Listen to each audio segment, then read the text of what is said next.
So we're here today to discuss the drivers of digital economy and the key elements that make our economies sustainable and prosperous. What are the challenges facing us? What are the hazards if we don't address our challenges properly? And what are the potentials and benefits to the ultimate stakeholders of digital economies around the world, with the virtue of this great notion that is here to help all of us have better lives and a better future. So with that said, I'm gonna go ahead and introduce everybody. I'm here with Frank Konieczny, who is IDCA's Technology Counsel and former Chief Technology Officer of the U.S. Air Force. John Dramer, IDCA's Human Rights Counsel, who's an international anti-corruption and human rights activist. Waldo Waldman, IDCA's Human Capital Counsel, Hall of Fame keynote speaker, and New York Times bestselling author. Silvana Oliva, IDCA Cloud Investments Council, Digital Transformation at Google, and Cloud Economist. Bruce Taylor, IDCA Sustainability Council, founder and chairman of the Smart Nations. And Roger Struckhoff, IDCA Editor-in-Chief and Chief Research Officer, former IDG and Conference Chair of Cloud Expo. So welcome, everybody. And without further ado, I'm going to go ahead and start our conversation today, hoping that the takeaway would be and a spark in everybody's mind on what is here as an opportunity and a challenge, and what can each of us do to make a better future for all. So, Waldo, I'm going to go ahead and start with you. How important is the role of human capital to the digital economy, you think? Great to be here, and congratulations to everyone for showing up and investing your time. I have a saying, innovation starts with conversation. And when you look at the digital economy, the landscape of the world today, globally, from all the factors that are involved with transformation, with human rights, with globalization, anything that you look at, it all starts with the impetus of people coming together, challenging each other, creating new ideas and solutions, and going through the discomfort.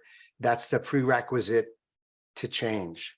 And so human capital, that's the spark, that creates all the transformation. And as we look at the international landscape that we're part of, the different cultures, the backgrounds, the peoples, the religions, the skill sets, it's important to extract the knowledge, the acumen, the perspective of as many people as you can as a leader to come up with these solutions.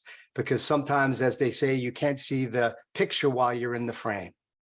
So extracting the most from your people, challenging them to challenge you as a leader to think differently and to perhaps get a little uncomfortable is so important as we dodge the changes and the challenges and create a landscape of beauty and peace and prosperity for the world through this digital transformation.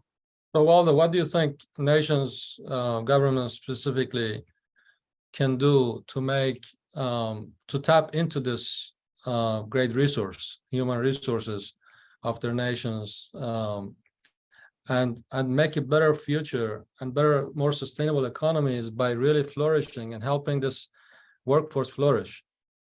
I was recently in Dubai, a couple months ago, speaking at a global conference, and when you get different perspectives, different countries together, different leaders with different accents, skin colors, etc., religions for that matter, there's a beauty that happens. And sometimes it's easy for a company, a culture, a country to be myopic and to just kind of be narrow in their perspectives. And when you sit across from the table, you have a meal or a handshake or enter into a seminar with folks, that's where the magic happens. So I would challenge them to solicit different perspectives, put on your own webinars, craft meetings and conversations where those conversations and innovations can happen.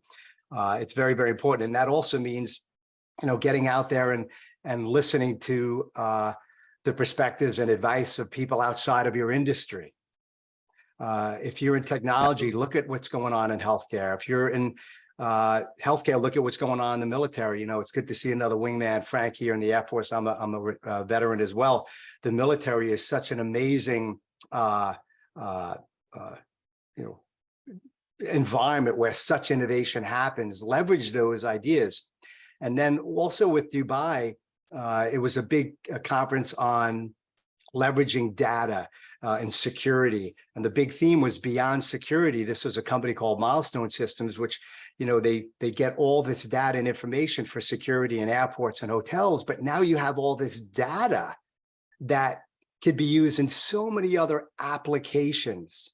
And so the purpose of that conference was to say, how can we go beyond data or beyond security, leverage that data for pollution, for creating workplaces and environments where people can live. So I just love the diversity play here, and really getting outside of your cockpit, outside of your comfort zone, and listening to those perspectives. Waldo, what do you think about the role of education or professional training and creating targeted task force and workforce for specific industries like ours? I think it's great. 100%, assign a flight lead, a leader to take on this challenge, get your team together to come up with some new ideas and solutions. So I think it's great. And once again, it's the onus is on the leaders, the executives, the managers of these companies to really implement these programs. You can't expect some of the new hires who may have the solution and the ideas to come up with these ideas. It's up to us as leaders to extract the human capital from our team and to come up with creative ideas, and then let your team run with it. Let them be creative. Let them go outside of the zone, invest in those solutions, and think strategically as opposed to dealing with the immediate adversary, perhaps, or opportunity right in front of you. Sure. So Frank, I want to come to you. What do you think are the game-changing technologies that drive digital economies? You're on mute, Frank. Well, that's a great statement. Talking about data, how much data we have all over the place. Okay, there's a lot of technologies that support what we want to do for the digital economy. The cloud is obviously one of them. It's everywhere. It's ubiquitous. We are starting to use it. We have 5G, which is the communication necessary to actually move data fast enough and everything associated with that. We have augmented reality as things that we can use the data to actually teach people or help people to do things. But I think, the biggest ones we talk about right now are AI, how we do the predictive analytics for this, and as well quantum computing is how we want to be able to use quantum computing to actually do more faster than we've ever done before. I think those are the biggest ones we have right now. And are there any controversies related to any one of these technologies you mentioned? There's tons of controversy. Let's talk about AI. AI is the biggest. Everybody talks about AI. We hear about it every day. ChatGPT, about, obviously. And the first thing is that, of course, it says, always here, AI is going to replace people all the time. Now, that may be the case for certain people and certain everything, but if you remember, we had robotics come in, and robotics replaced people, but they were retrained to do everything else. So the first controversy we see is that AI is going to replace everybody. Second controversy is always that it doesn't produces results that are not objective. They're prejudicial. And this is a question back to the data again. The data that you use to train the systems is basically the data that comes out of the other end. It uses that data. And so if the data is not complete, is not objective enough, and everything else, what you're going to get is prejudiced viewpoints. And in certain cases, you're going to get the wrong viewpoint. And some of this is very dangerous because when we go to healthcare, for instance, you don't want to be adversely diagnosed as something that's critically wrong with you as opposed to something that's benign. And so very difficult at times to actually do this. The third reason is that when you talk about this is unethical results. Now you have to understand that AI ML is basically code. People write the code. They use the data to feed the code and come out with some results from the code, but it's actually code. It's not magic. It doesn't exist by itself. It is currently there. And so ethics is a big deal because if you program the system in a certain way or the data is programmed with way, you may get unethical results. And the controversy has always been with driving cars, automated cars. Because the automated car comes into a situation where it has to determine if it wants to crash, which could be hazardous to the passenger, or run over somebody, which is another hazardous to the pedestrians, or go into a house or crash into a house, which may be hazardous to somebody else, because it cannot do anything. It has to make a choice. The question is, what is the ethical choice that should be done if it can't stop? We never baby wants to talk about it because it is a very difficult situation for people to actually do this. Again, these are all wrapped into actually how we want to manage and utilize the technologies that we have right now. And that includes all of the technologies, because some of the technology can be used badly and some of it can be used for good. They're all supposed to be used for good. The question is, how do you actually do it in a way that it supports the environment, the business, the digital economy, and well as people? So you mentioned a few controversies and areas of concern. We're going to try to tackle as much of them as possible in this short time. But I'm going to start with the AI issue. There is a big sentiment out there that AI is going to replace all the jobs out there. And with the Industrial Revolution, we force people to get rid of their traditional jobs and uplift their skills and get better jobs. But with AI, there is a belief that among certain members of our community that it's just going to replace jobs once for all, because there are certain things that you just cannot compete with AI with the amount of data and access and computing power it has and the automation it brings in. And it's already beginning to replace a lot of jobs. So what's your take on that, Frank? Yeah, it's interesting because we've heard that, like, let's talk about ChatGPT, for instance. That's a good example. It can write better than most people can. It can come out with stuff. The question is it correct? That is the question. And a lot of times it's not, because it's based on data that you feed into it. So the dependence, as soon as we get more dependent upon these tool sets, especially AI, the question is going to be, is it correct that we're getting the right information? And we know that right now for ChatGPT, that is degraded already, because the inputs to it are being changed. This is the learning model. The problem with the learning model is basically that it can learn wrong based upon all the inputs that it's getting. And so, for instance, ChatGPT was doing math questions or math to a particular level correctly initially, like 92% was right. Now it's back down to 30 or 22%, because as it's been used, it's actually learned badly. So it's like a student. If you teach them bad things, it learns bad things, and it comes out with wrong answers. So I don't think you're going to see the dependence we think it's going to be there. I mean, we've come out and basically said, a lot of people have said, okay, you can use ChatGPT to come out with something, but it will give you a start, but it's not going to give you the finish. And it's not going to be the end result that you want.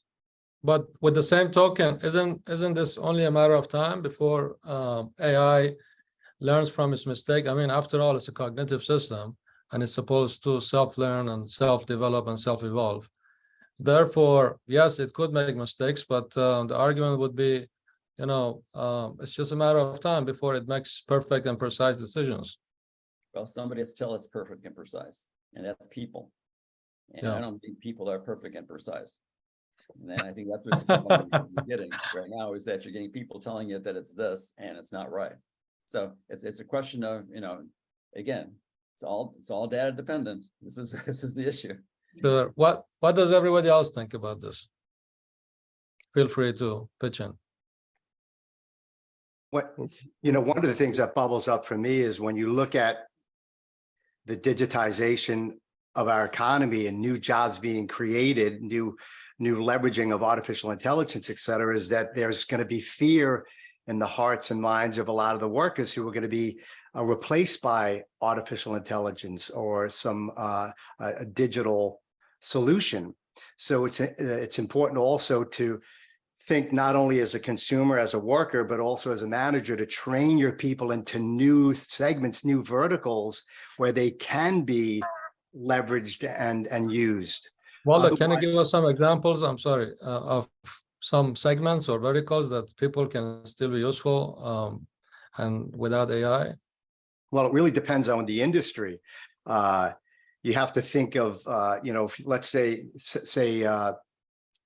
healthcare for that matter. I just work with a company called Intuitive. They created the Da Vinci robot, right? All this digitization, these amazing tools that can now be utilized by physicians, but now that's going to replace some other folks, some other product lines, et cetera. So you always have to be thinking how to innovate and maybe be an asset to that. It's very difficult to come up with these solutions quickly, but you need to brainstorm and be proactive as opposed to being reactive. Otherwise, your workers are going to run away in fear and become entrepreneurs, create their own solutions, maybe become competitors to you.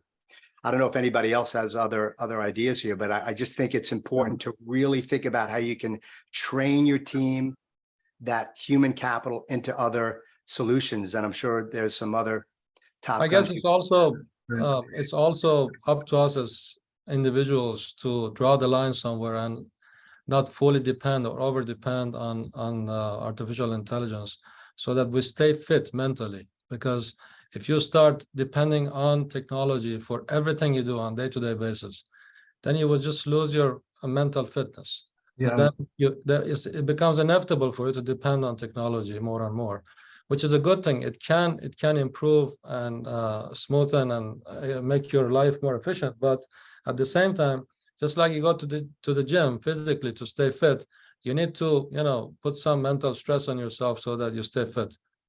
For better or worse, I've been around long enough that I remember in college when the calculators and the fancy HP ones went from being forbidden to required in 1 year. And I like to think of AI, this may be naive, but I think it's helpful if we think it as a giant calculator. The reason that we use calculators is because we're not very good. We understand numbers, but who can multiply 3-digit numbers by 3-digit numbers? Very, very, very, very few people. So we have the calculator do it for us. Doesn't make us any stupider as long as we understand the concept. And if you're going down the math path, there's plenty more math to be learned beyond multiplication. Same thing with AI. I use the word cognitive. I don't want to be the semantic police, but I wonder how cognitive it could ever be. Our cognition comes from senses. And, those of you, who, I'll be pretentious here and mention Proust. The guy eats a cookie and he writes 1,500 pages based on the impressions he had just remembering from eating that cookie because it reminded him of being a child. We all do that. You walk into a store, there's a smell that reminds you of being a kid. And that is a large element of cognition that we will always control. And I think if we can try to keep our systems as working for us, with luck, we will never be working for them. And of course, we're going to have a fully dedicated webinar to the impact of AI on human capital later on. Yes, we are. Yes, on one of these. I'm going to go to Silvana and ask her, what is the significance of cloud in the grander view of the digital economy? What role does cloud play in this? Yeah, hi, Mary. Hi, everyone. I think the first thing to say here is that I'm not affiliated with any company. I'm not affiliated with Google anymore. So, whatever I say here is just my personal opinion. So just wanted to clarify that. But what is the role of cloud in the digital economy? I mean, obviously, cloud is crucial for the digital economy because the way I see cloud computing, cloud computing is an enabler. So cloud computing is a technology that enables the digital transformation and accelerates the digital transformation. So for an economy to become digital, the way I see that is a bottom-up approach. And by that, what I mean is that in order to understand how an economy becomes a digital economy, you need to start thinking about the firm level. And we are here all talking about AI and the impact of AI, and people are giving examples at the firm level. So digital transformation and the creation of a digital economy, in my view, it starts at the firm, at the business level, at the company level. And if you think about the economy in general, I mean, you have many companies, many multinational companies that were created, before the internet era. So those companies, for sure, they've been trying to adopt new technologies. They've been trying to, become more digital companies, and I think they've been quite successful at doing so. And they've been doing so with a view to improve the productivity, reduce cost, be more efficient as a company. So you can see that, at the firm level, companies have been adopting the cloud computing technology to achieve those objectives. But then you also have new companies that have been born in the cloud. So you look at the new companies that have been created now, mainly startups.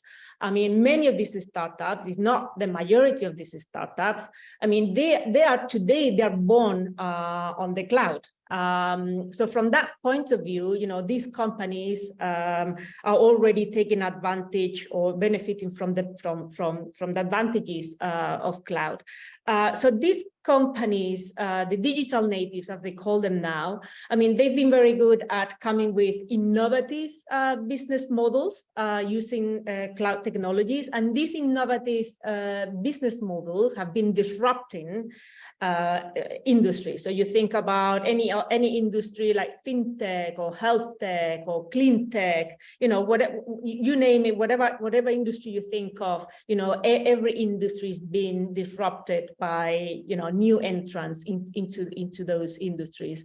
So then what happens is that as these digital natives become bigger companies, they start to take market share from the big established companies, and then they become a threat to the bigger companies. So therefore, those companies in those industries, they try to respond to this disruption by adopting the same technologies, meaning cloud computing, taking advantage of AI, machine learning. And as you can see, an entire industry, an entire sector, it starts to become more digital.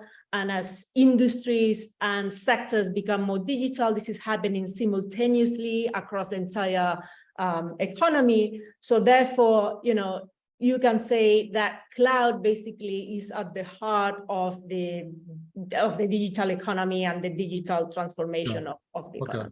Thank you, Silvana. Sorry, we need to go through everybody's domain of expertise and before the halftime. So I'm going to go to John. John, can you please tell us with the digital economy, what are the growing concerns of data rights, privacy, ethics, morality? What keeps you awake at night?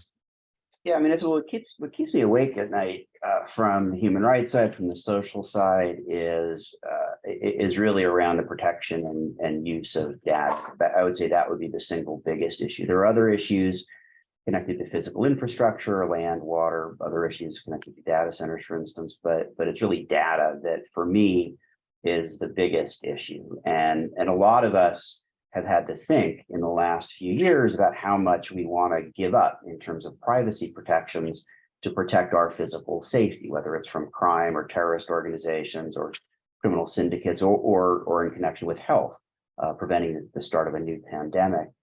But we have seen quite a few reports of abuses from governments in particular regarding data access and collection from private parties, but really it's been government where most of the attention has been generated. And this impacts rights to privacy, but also other human rights, whether it's freedom of expression or non-discrimination or other rights as well. And to pinpoint it, to be specific, what we're really seeing is reports of governments collecting biometric data, other personal data that allows them to personally identify individuals, whether it's iris scans or facial recognition or voice patterns or fingerprints or signatures. And they're increasingly demanding that business provide them with that data when it's collected and when it's stored, which is really capitalizing on the growth of the digital economy. And just like as an example, in Russia, the government is collecting information from banks, from hospitals, from other businesses. They're obtaining facial images, they're obtaining voice samples, they're obtaining signatures and fingerprints, and they have a database that they want to grow to about 70 million people at the end of the year to better track people's movements in the country.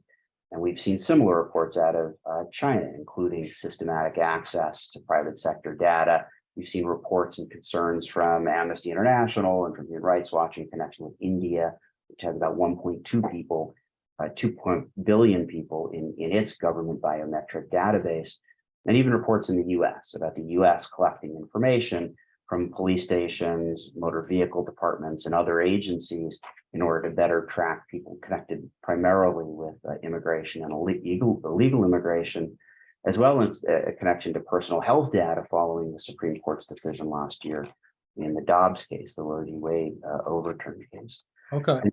And so we've seen a lot of different kinds of reports around access to data, but it really ends up focusing primarily on government in both autocratic as well as democratic.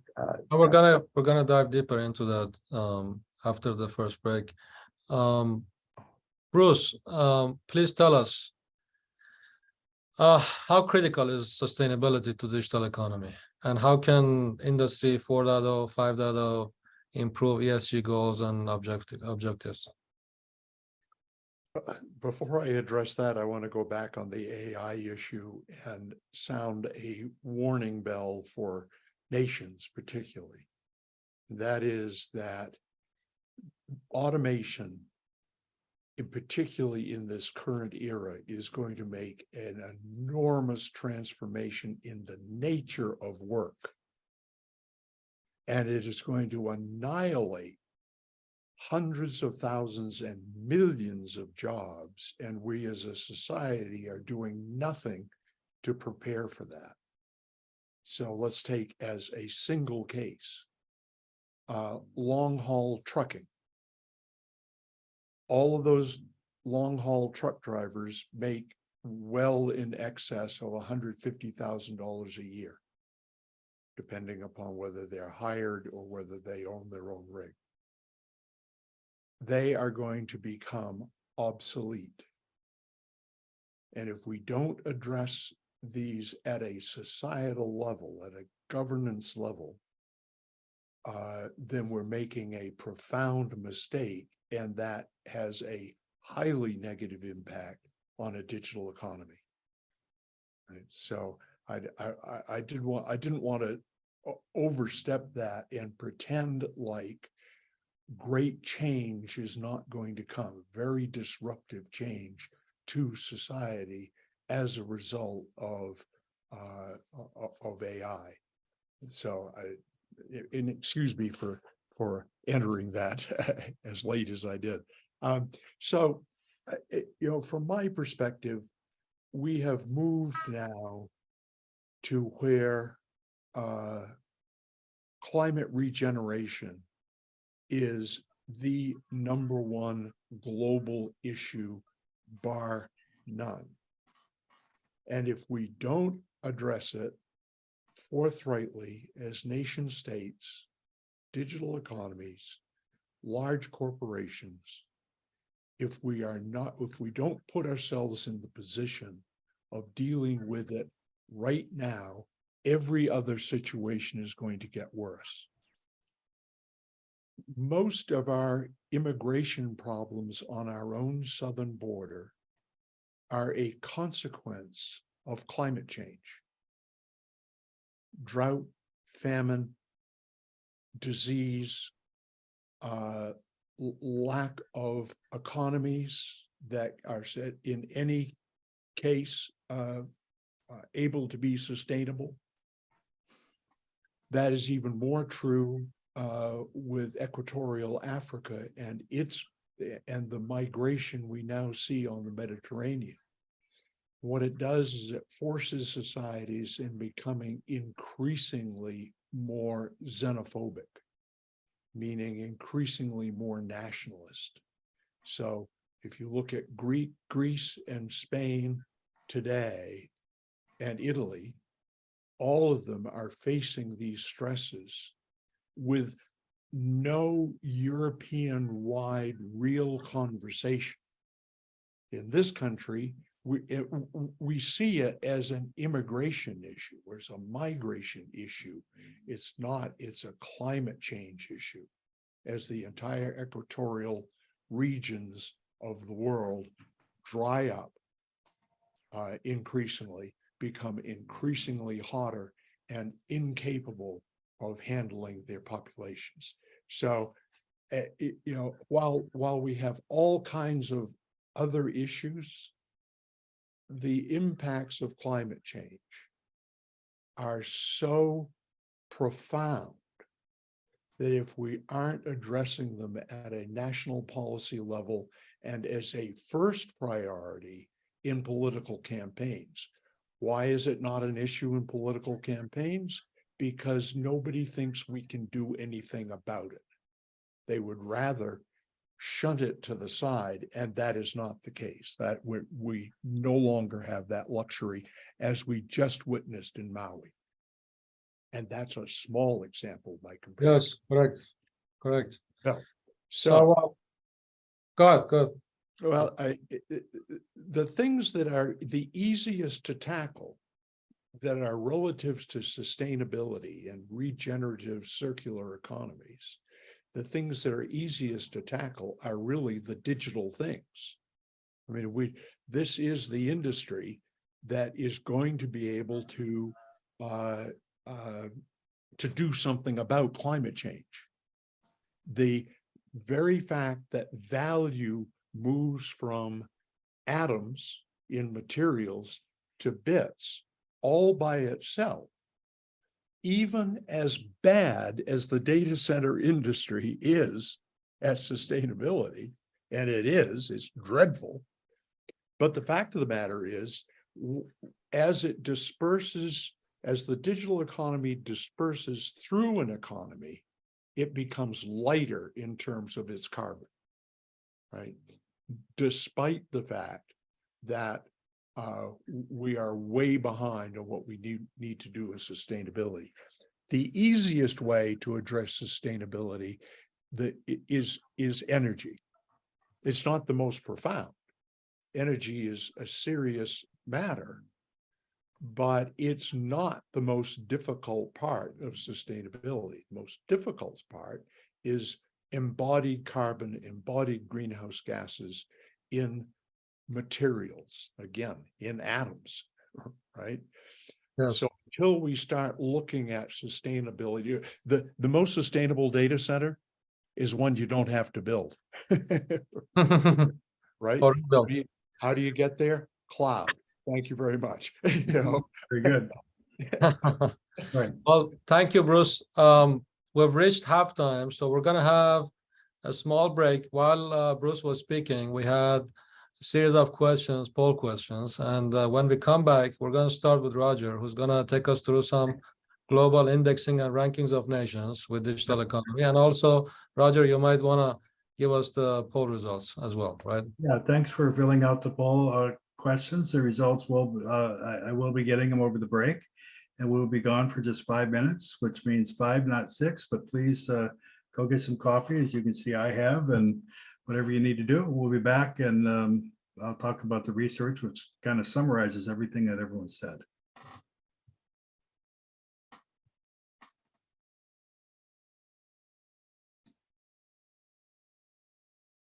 Okay, for attendees listening in, we are on break. We will be back in 5 minutes. Thank you for attending. Thank you for answering the poll questions. And we will have a lot more coming up right after the break. Thank you.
Gonna get started in 1 minute.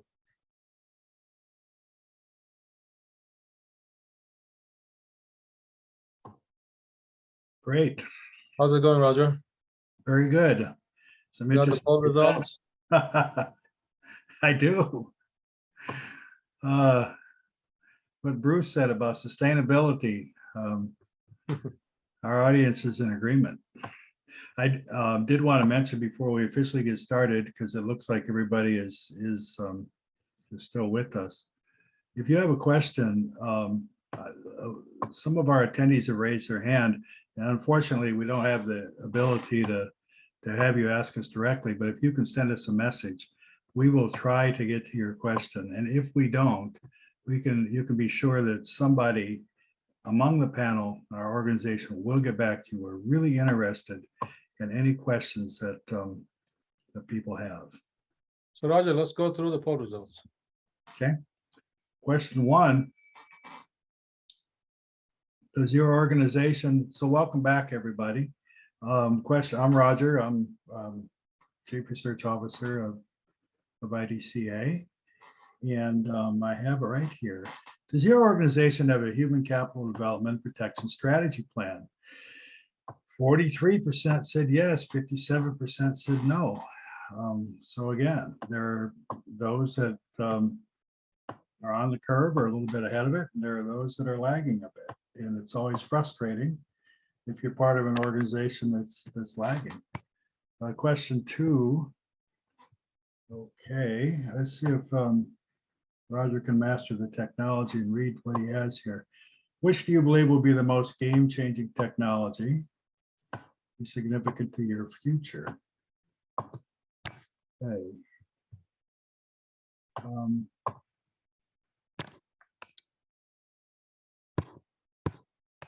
Well, when the scrolling mechanism doesn't work, it does make it difficult. Let me forget the answers. So I don't have them. Maybe we could have the producers flash them on my screen for me again. I know that when we got to the sustainability question, whether we're really doing enough, cognizant enough with sustainability, the 94% said no. And the odd 6% are wrong.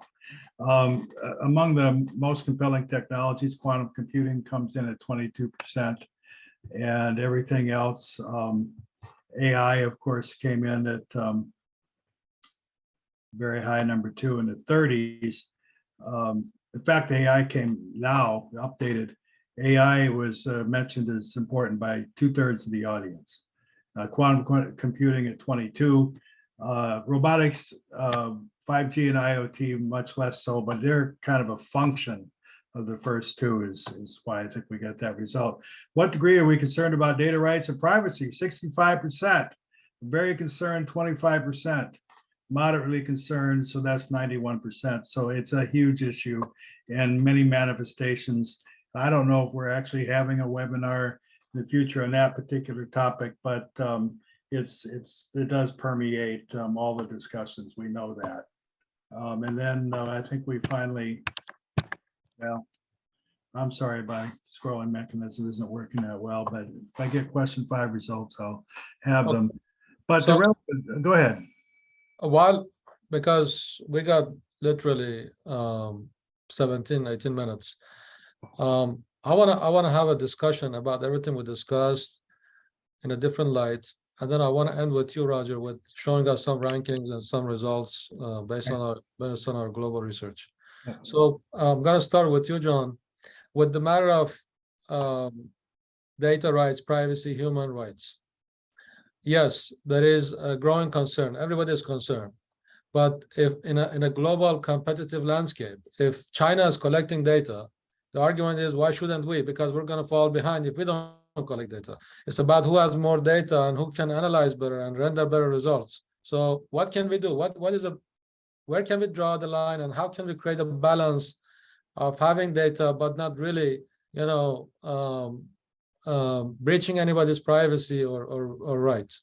Yeah, no, it's a critical question, Mehdi. And I think that, I don't want to touch on the larger question of, democratic societies versus others. But to be constructive and practical, I will say that we are starting to migrate to try to identify international standards for, in particular, OECD countries, but others as well, and standards of good practice that looks to balance the need for information for competitive reasons, for national security reasons, for other reasons, with data privacy issues. And so by way of example, last year, the OECD did adopt a convention focusing on safeguarding privacy in law enforcement and national security related issues, which is a good start when we're talking about data access.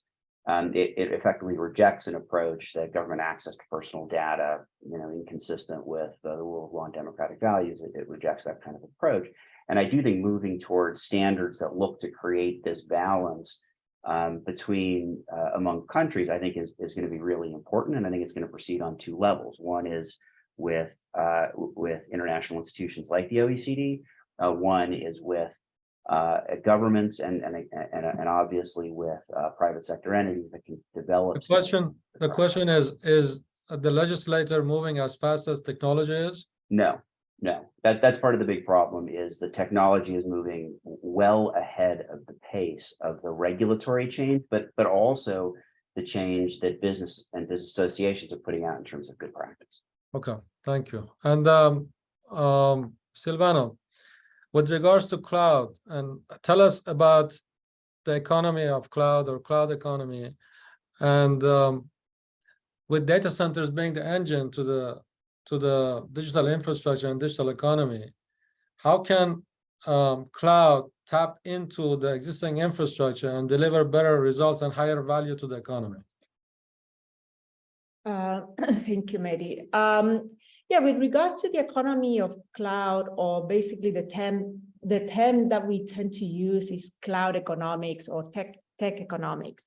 So basically, that's a term that is widely used in the tech industry, particularly among the public cloud providers. So when they talk about cloud economics, I mean, basically what they're trying to say is that as companies make an investment decision, meaning, when they decide to invest into moving to cloud or investing in a digital transformation, is an investment decision. Those companies will look at that investment decision like they look at any investment decision. So they will have to have a business case, and then they will have to run the numbers to make sure that the investment that they're going to make makes sense from a financial point of view. So basically, cloud economics, or the economy of cloud, is that. It's just running your numbers to see whether that investment is going to have a return at the end of the day.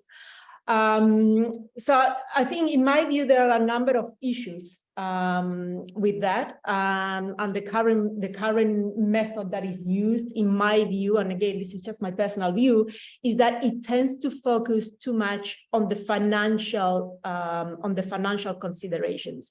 And when we talk about the financial considerations, what companies and the management of those companies do is they tend to focus too much on the cost savings side, on the IT savings, and not so much on the benefits, that companies are going to leverage by moving to cloud. Because once you move to cloud, obviously those companies have access. And by this, I'm talking about public cloud. I'm not talking about private cloud, but basically public cloud. They're going to have access to a number of benefits, meaning, AI and machine learning, all the tools that the public cloud providers have developed. So that analysis that the management tends to do is biased in the sense that they're very good at quantifying the cost, but not so much the benefits, because the benefits of cloud and digital transformation, the benefits tend to be, number one, more difficult to identify. They tend to be more long-term, and they tend to be more intangible. Silvana, I'm sorry to interrupt. I want to ask two more quick questions because we're running out of time. Sure. Do you think that we need more cloud players or less? Because there is a big concern that the world is going to be governed by 3-4 companies, and there is going to be lack of competition and so forth. This is one question. The other is, don't you think one of the preventive measures for migrating to cloud is the application itself being obsolete? A lot of applications are not cloud native or not cloud migratable. So what is your answer to those? So the question about more cloud players is for me. I mean, obviously, I am an economist by training. So, you know, if you ask that question to someone that's been trained in economics, you know, the answer is going to be that, yes, we need more cloud players, like in any sector, like in any industry. And the reason for that is because, I mean, from an economic point of view, we know that more competition in an industry means lower prices, but also it means more choice for customers. It's going to encourage innovation. So having more competitors in a specific industry or sector is good in general for the customers and for the users. On the other hand, I think that there are certain risks with having like digital infrastructure, critical digital infrastructure, meaning data centers, the machines in the data centers, you know, the connectivity between the data centers concentrated in a few players. I mean, those few players, big players, we all know who they are.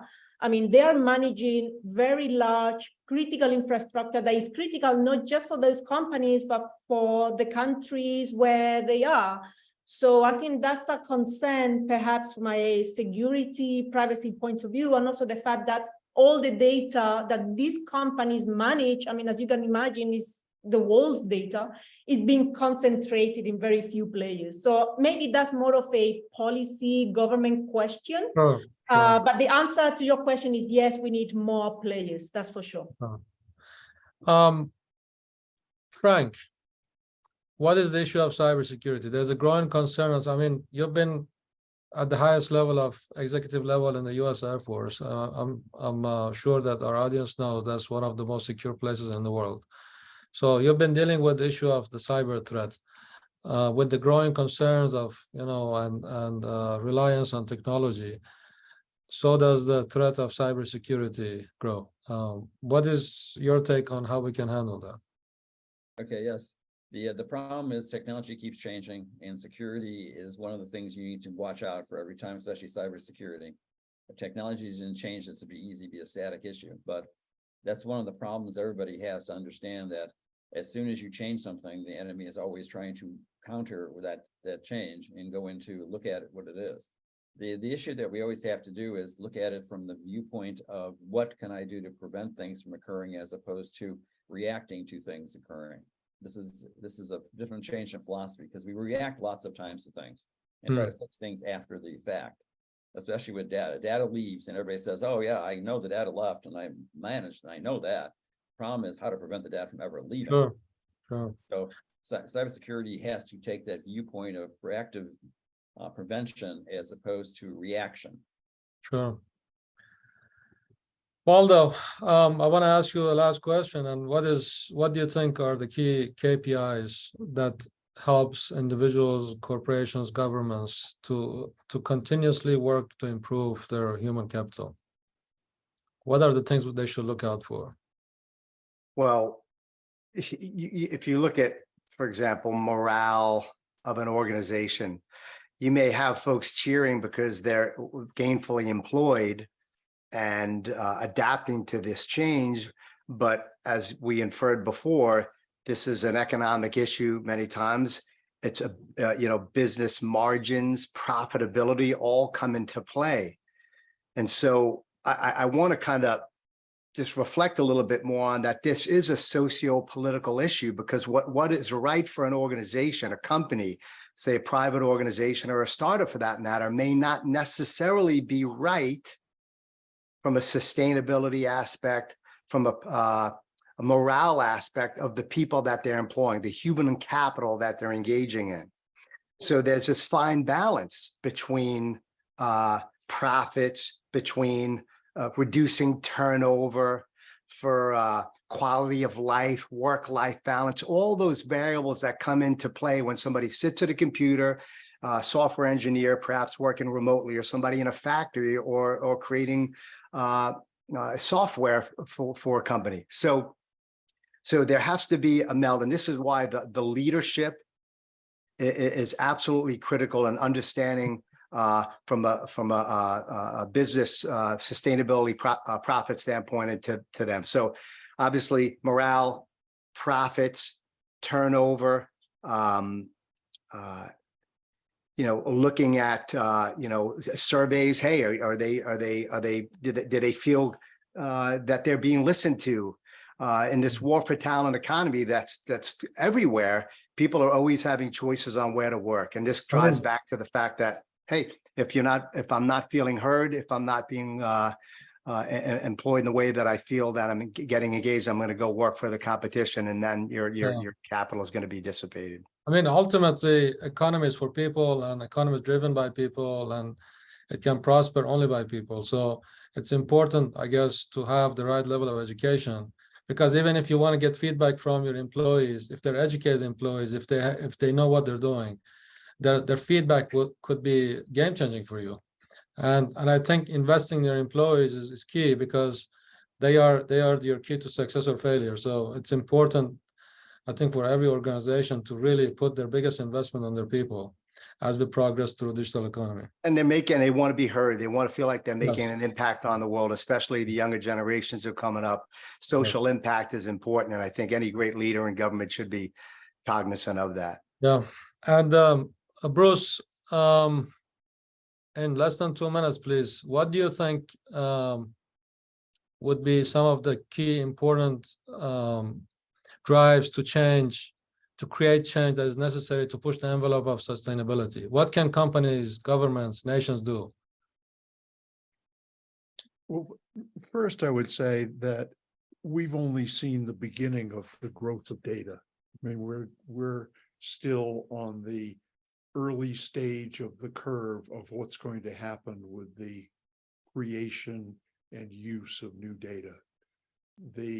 We, as far as I'm concerned, have entered the era of Industry 5.0, or certainly Industry 4.5.0, driven by AI, Web3, NFT, DAO, AR, VR, XR media, metaverse. All of those conspire to create new data that has never existed before at an exponential level. So the demand on for data center and cloud resources is only going to grow exponentially in the next 10 years. At the same time, we're trying to get to carbon neutrality by 2030 and net zero, and those are not the same thing. Net zero by 2050 at the latest. Bruce, I'm sorry to cut you off. I really apologize. We only have 3-4 minutes left. To our audience, I want to say that this is only a teaser. Every one of these topics will have its own dedicated webinar. We have webinar on sustainability, human capital, AI, cybersecurity, cloud economy, you name it. So thanking everybody in advance, I want to give the last 3 to 4 minutes to Roger, who's going to take us through the global rankings of nations. You know, IDCA team has created the global ranking system and ranked all the nations around the world. Roger, you have the last few minutes, please. Okay, thank you. Third Wednesday of every month, 11 a.m. Eastern, just like today, we're going to cover these topics. Next month, we're on September 20th. It'll be operational excellence in data centers and digital infrastructure. All this stuff will come up again and again. The final question, by the way, in the poll was, is a complete migration to the cloud essential for a prosperous and solid digital economy? It's quite a extreme way to ask the question, but 36% said yes, which is actually pretty amazing. The other 64%, I'm sure, believe in cloud to some extent. The research we do, we could have, I think, have a couple of slides. IDCA brought me in about a year ago to build on research I've been doing for the last decade, where I've been trying to find a way to measure everything that everyone's been talking about. And Bruce and Mehdi came up with the idea of looking at all the data I had and then working with team here to increase it, to have double ESG. In other words, apply ESG standards to nations and then add in an economy, because if you don't have a vibrant economy, you're going nowhere at the ESG. And we take 120 different parameters and I match it against what I call perfect land. So that's my reality check. So it's not just your basic weighting system. So in the end, we can project things on a 100-point scale. Here's an example of 3 countries compared to the world average. they're all different. Malaysia, Chile, and France, different incomes, different regions, different things going on. And you can see that they all kind of look like they're the same on the data. And this happens a lot of times with traditional data. They look the same. In fact, we know they're not. You dig into it, you can see some fairly strong differences in the scores. The environmental, which has to do with sustainability mostly and CO2 output, is always the one that brings countries down. And you can see that's by far the weakest category here. The reason France is so weak is because we don't credit nuclear power as being sustainable yet. It's a big debate that we need to have at some point. And then the second slide, we look at 3 frontier markets. These markets are lower income, much higher risk, and potentially higher reward. I happen to pick 3 in Africa. You can see there's quite a divergent, we lost it. We went back to equal. The frontier markets, you can see there's quite a variety of scores. And take Nigeria, for example, not doing so well in the environment, but that score is actually comparable to the US. They have a problem with governance that is bringing that down. So we can dive into this data forever with everyone. I encourage people to contact us to do so, and we can really give you a good look at any country that you have. This is not a competition. It's meant to seek opportunity among 147. Thank you, Roger. I really thank everybody on this panel. Thank you for your time. Thank you for our audience who attended this webinar. We hope that this could be a beginning of many fruitful sessions. We understand that all of these topics, they're deep topics that require deep conversations. This was just the beginning, and we hope that we have you in the future sessions. Thank you very much, everyone. Thank you.